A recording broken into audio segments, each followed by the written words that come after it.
Hello there, lovely people. It's Alex from Nintendo Life here, and I know it's not exactly a bold claim these days to say that you've played Mario Kart World. Hell, maybe even you've played Mario Kart World at one of the many preview events that Nintendo have done. It's not a big deal. But what is a big deal is that I've played it a lot more than you have, sunshine. Yes, Nintendo invited me down to their UK headquarters, and I had a flippin' good go at it. I did as many different modes as I was allowed to. I played loads of different characters, mainly the funny ones. It wasn't quite 4 hours? Can we go with 4 hours? Is that allowed?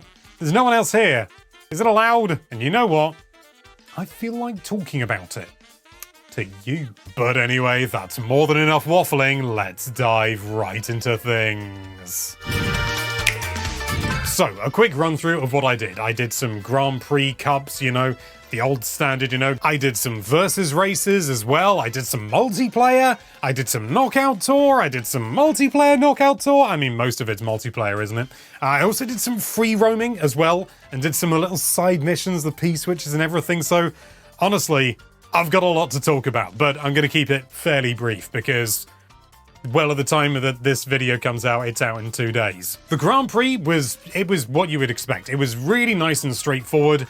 It was just a really good showcase of the courses themselves, and the new courses are stunning. I mean, a lot of the time I don't know where I'm going, and I don't think it's fair to say that that's because, because the courses are poorly laid out or anything like that, because I didn't really go off-road accidentally, except maybe like once or twice in my entire time playing through, where it was, I didn't know where I was going, I went off a bit because I'm not amazing at Mario Kart, but going around a new course for the first time is always going to be a little bit confusing. But they're so nicely laid out. It's you sort of feel like, oh god, am I going like a really weird off-route way? And yet it always funnels you back to where you should be. It's really nice. It's not as obvious as in previous games that, this is a side road, it will take you round. It's sort of like, hey, there's I could go multiple ways here, well, I'll go this way, And I really like that. It makes it feel a little bit more organic. It still feels massively like this was designed to be a racetrack, because it is. There was a nice thing about Versus Race as well. You can choose to just do, you pick a course and you can say, just do, laps around the course, or you can go to any of the connected, like immediately connected nearby courses. You can do these great big long runs between them. It is a little bit of a shame that you can't just do a massive run, go from one end to the other. And as far as I'm aware, I haven't dug into the weeds or anything like that, but you can't set up your own rally, as it were. So, you can't do this free-flowing kind of knockout tour style of thing where it's one long race from one end of the map to the other. There are obviously those from the knockout rally, and they are marathons to say the least, and chances are you won't necessarily get as far as maybe you would like, certainly the first few times you do it. Although I think I did okay. Unfortunately, the footage that I took of that corrupted. So, I think I've got one knockout tour. Yes. But the ones I did later on, unfortunately, I've lost all the footage. So, apologies for that. But getting back on topic, it would have been really nice if you could create your own rallies. And maybe that is possible. I can't say for certain it isn't. But in Versus Race, at the very least, it wasn't spelling itself out. You can choose, you select individual courses, and you can kind of do it. You can I suppose, do it, but it's all broken up by loading screens and then choosing another thing. Again, maybe there's a way. I was funneled into what I could do. Not enormously, I had a decent bit of freedom as well, but it was in this time period, we're going to be doing Grand Prix, and then we're going to be doing Versus Race, and then you're going to be doing free roam, and so on and so forth. So, I can't say for absolutely certain one way or the other. Let's move on. I've been on this topic too long. When it comes to the free roaming mode, I was excited. I thought it was cool, but I did think, am I really going to be spending that much time just milling around and stuff like that? And I knew there were missions, and stuff like that. You hit the P switch and it goes, whoa, do this thing. And some of them, I don't know whether I just don't understand the movement yet. I'll get onto the movement later on, but I can't do them. I'm not good enough. But just free roaming around was oddly fun. You can do all these little things you may well have seen in one of the previous trailers, or maybe some of the treehouse stuff, I'm not sure. where you can go into the back of a lorry and it goes, and you're controlling the lorry and you just plow through everything. That's really good fun. But even better than that, you can get abducted by a UFO, and then you can basically abduct everything, suck everything up, fly around as the UFO, and you can go blinking high as well. It seems to be random when it happens, but when it does happen, it's good fun. It really does make the whole world feel big and open, because it is. It is open, but obviously when you're in a vehicle that's stuck to the road, you do feel a little bit more limited. So it's really nice that you've got this UFO thing so you can just like get up high. There may well be some secrets that are maybe not impossible to get to, because you can always go into plane mode off the back of like certain vehicles and maybe get up to them like that, but maybe a lot easier to get to with the UFO. I only had like 20 minutes to free roam and I really wanted to do more, which I think is only a blinking good thing. The missions were quite fun as well. I do think they're going to be a little bit of a mixed bag. Some of them were just like, drive through these gates, and it's a kind of like a marathon, an endurance thing, and it's just like, drive, and it was just like, hey, this feels a lot like Baby Park in a way. I mean, it's not, there are other races and stuff like that, but I mean, it was fun to be able to just like dive into a little mini race on a track you don't usually get, but it did feel pretty basic, I'm not gonna lie. Maybe there are some better ones, I don't know, I can only judge what I've played. There was another one I did, which is just like, you gotta go through these gates again, but it's just like, you gotta go off these rocks, and initially I thought, oh, this is really easy, and then I didn't realize the surfaces, I'll get onto them later on, but I lost control a lot, and it was surprisingly tight in the end, and I failed the first time I did it. I may have even failed the second time, but I managed it eventually. And of course, there was Knockout Tour. You all know about Knockout Tour. It is great. It is horrifying. It is everything you want it to be. And yeah, I am dead looking forward to doing that online with a load of other people. I think it is going to be absolutely manic. I have never played Mario Kart to the point where I'm starting to get like, not quite heart palpitations, but my heart is really thumping in my chest. And I'm starting to not quite sweat, but I'm glistening a little bit, and I'm focusing and maybe even getting a slight headache. I've never known a Mario Kart to give me that much tension. I think it's something to do with the fact that you're going for so long and you're doing these long-winded things between the different courses, which initially, when I first played them back at a previous preview session, I wasn't over the moon about. I thought they were a little bit basic, a little bit slow, a little bit dull. That changes when you do 150cc. Incidentally, I did everything at 150cc.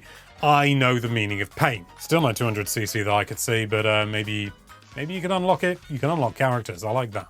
You don't have them all to begin with. You unlock them. You unlock them. I like that. But as I'd already played quite a bit more, I was a little bit more familiar, felt a little bit more comfortable rather than, whoa, I'm playing the game, which often happens at, those like really quick preview sessions at booths. I got really invested in it, as I mentioned before, and those like long straights between, it actually becomes really tense. That's when it's in some ways the most tense, because you can see so much more ahead of you. You can see your opponents. You can maybe see first place, even if you're quite far back. And you're just sort of like, I just need a good item. And you're usually getting pelted a lot more than you are in previous games, which is, don't get me wrong, it's annoying, but it feels like it's been balanced properly, because there are also fewer item boxes overall, I would say. Certainly on those straight long roads between different courses, there's far fewer item boxes, and that's good, but it does mean if you miss one, oh lordy, you're gonna pay for it. But on the flip side, you might get the perfect item at the perfect moment, and you are just able to either blitz through everyone, which is really nice, or maybe you can just cut off a massive, and I mean massive, corner. If you get boosts at the right time, you can mop the floor with people, at least for a duration before a blue shell hits you. But the thing that sells this game is the little differences that have a massive impact overall. So let's start off with the characters. Sort of previous games, heavy and, heavyweights and lightweights, there was a difference. There was a difference. There's no denying that. But this time around, the disparity between the two is huge. Heavy characters feel heavier than they ever have before. for better and for worse. You'll be driving around and sometimes it feels like you're driving through treacle and you're having to really sort of wrench yourself around corners, really force your way around because you've got all this weight on you, and that's really good in certain instances. You can bash your way through, but also you really have to pay attention. And I swear, heavy characters are slowed down more by like rough terrain than other characters, certainly lightweight characters, and that is crippling. That could be down to more sort of like an acceleration thing. I don't know. I wasn't able to get properly into the weeds, but it feels really harsh when you hit one of those as a heavy character. And to be honest, even as a lightweight character, it slows you down more than I think previous games have. Cutting corners is not as easy as it used to be. You need a boost. You really need a boost or you get seriously punished for it. But as I say, less so as a lightweight character. You've got that acceleration, and lightweight characters, oh my god, they feel so nippy. They're so nimble and agile, and you won't get to the same top speed. You're not able to sort of like punch your way through things like, get out of my way, I'm a heavy character. Instead, you're sort of like weaving around. You're like a little fly buzzing around, or a bee. You can play as a bee, sting bee. And you just weave in and around, and you can just sort of like nip out of the way, and there's an explosion ahead of you. Like, oh, out of the way, sir. You know, it's really... They're two stark different ways of playing, and I've got to be honest, I love them so much. If I played a medium character, I don't remember it, because those extremes feel so good. But all of that pales in comparison to the new movement options. As you know, you can like drive along walls and stuff like that. You can grind on the edge, and you might sort of think, well, you know, sort of that's fun. Does it really do anything? Is it a little bit like the whole like anti-grav thing from Mario Kart 8 Deluxe where, hey, you know, whoa, you're going upside down, but it doesn't really change anything? No. 1,000 times no.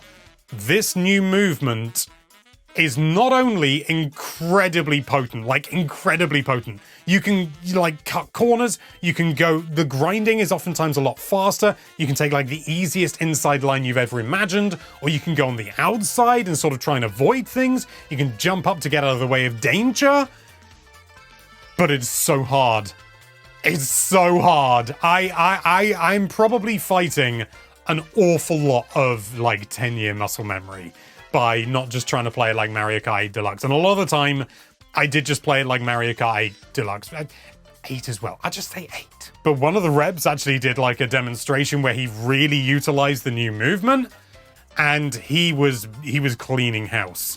Like, it was frightening, and I am terrified to see what people do with this, because it's beyond me right now. I know I'll get used to it, and I know that it will then become second nature. This sort of stuff always does. The first time you get your hands on a new system, it always feels alien, foreign. But when you're going to get it down, people are going to be doing some mad stuff with this.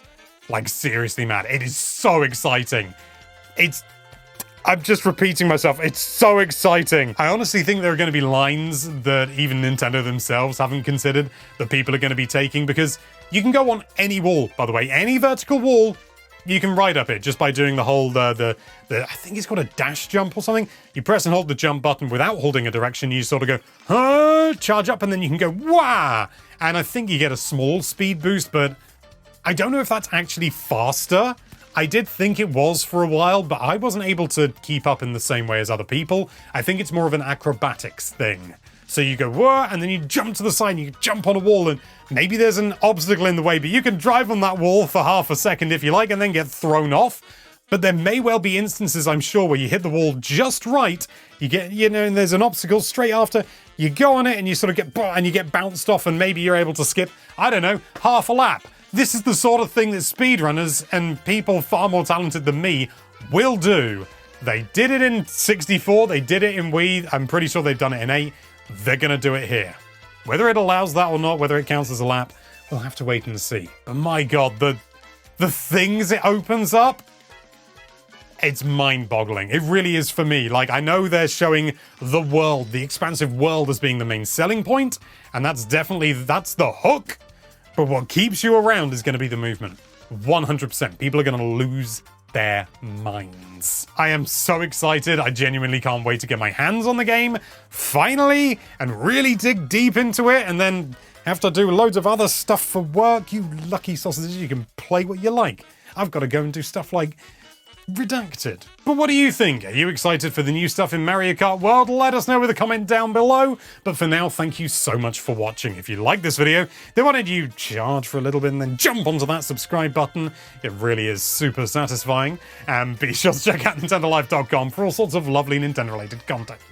Thank you again for watching. Bye-bye.